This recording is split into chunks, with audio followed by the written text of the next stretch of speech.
Happy good morning. I'm Brian from Zenful Mindings, joining you after my morning yoga practice. And I took a couple days of space, like away from a bigger physical practice, because I've been a little under the weather, just a cold. I'm getting better. Um, and the last few days have been like wondering like what to talk about because I had so many ideas. Like it was this like giant influx of things and they all wanted to come out, and that's not really the best use of this time, at least for me. But while I was doing my practice this morning, it was wonderful and juicy and slowed down because I had taken a couple days away from it. And especially because I slowed down, it came to me.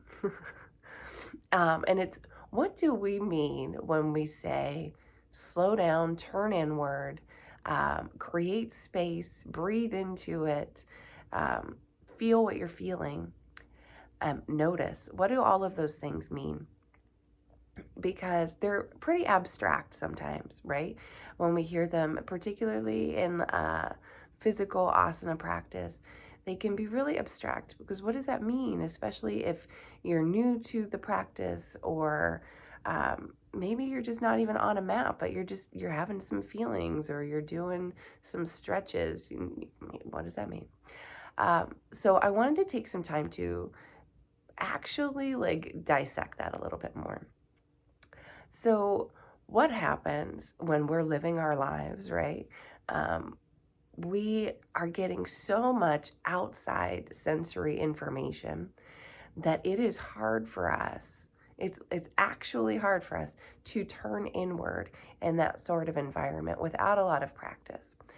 And when we say slow down and turn inward, one thing that can help tremendously is to just close your eyes, right? Shut off one of those avenues of sensory information so that you don't get overloaded.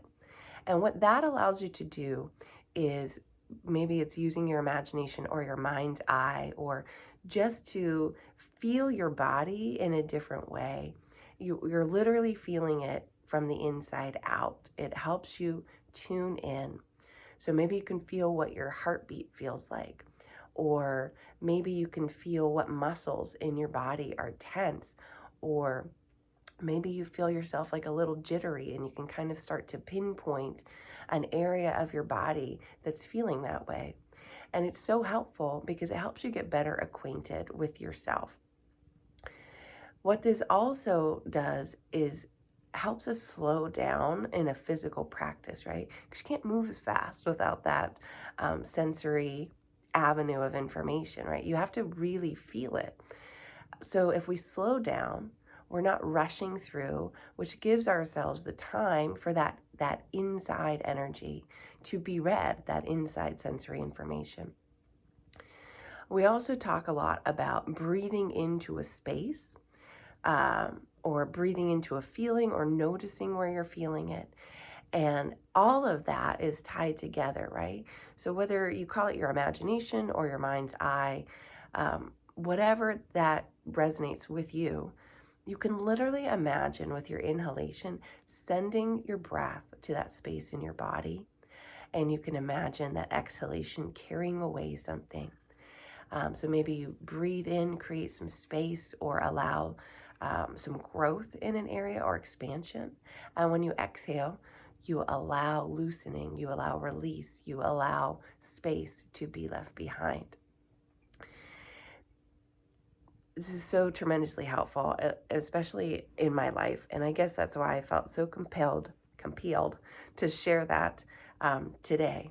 So what I encourage you to do, if you have a minute, not even a long time, wherever you might be sitting right now or later today, you can do it in a chair, on your couch, in the car, real quick. But just sit. You don't have to do anything special. Just sit how you normally sit and close your eyes. And do the things, right? Take some time to slow it down.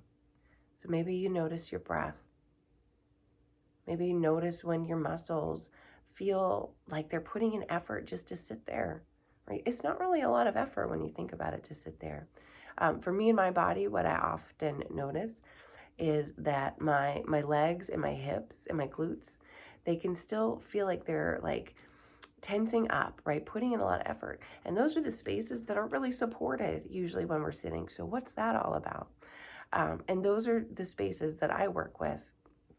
So whatever you find in your body with your eyes closed and still slow, maybe you send your breath to it. Send love with that breath.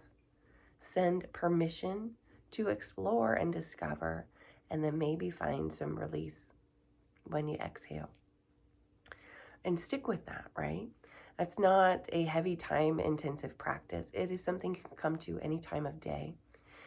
And off of the mat, I think that the same things, these same steps are so critical when we are feeling our feelings, right? I know I've talked about that quite a bit, and we hear that a lot. We feel our feelings just want to be felt. And they start,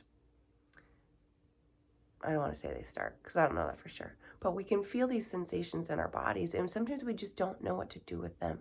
But we do know that they need discharge somehow. They need let out. But we can't do that unless we know where they're coming from in our bodies, right? Because sometimes we can feel so angry that it feels like all the blood is like just gone out of your head. It's like out in your limbs, ready to fight or flight. But what's really happening? We have to slow down. We have to turn inward. We have to figure that out. Maybe we're feeling joyful and wonderful in this moment, and maybe we don't know why. Same thing, we need to turn inward. We need to slow down and figure out why, what's going on, and celebrate those things. So next time you're feeling something and you just need to take an extra moment with it, do those same things. Slow down, close your eyes, figure out in your body where you're feeling it. Maybe trace it back. If it's that anger where this blood is rushed out of your head and you're just like feeling like your fists want to clench up, trace that back. Okay, if you breathe into your fists and they unclench, where are you feeling it next? And it's like this reverse tracing back to maybe it's coming from your heart space, or maybe it's coming from your gut, or maybe it's coming from your noggin, And that gives you an entryway to this exploration of how do you feel into something. And then you can decide with maybe a clearer head and a clearer body where to go from there and how to really respond to it. So this is a bit longer than I would have liked, but I feel it's worth it. I will leave you there. I definitely encourage you to try the practice if you haven't, and let me know how it goes down below. Please like, share, and subscribe, and have a beautiful, breath-worthy, exploratory, discovery sort of day.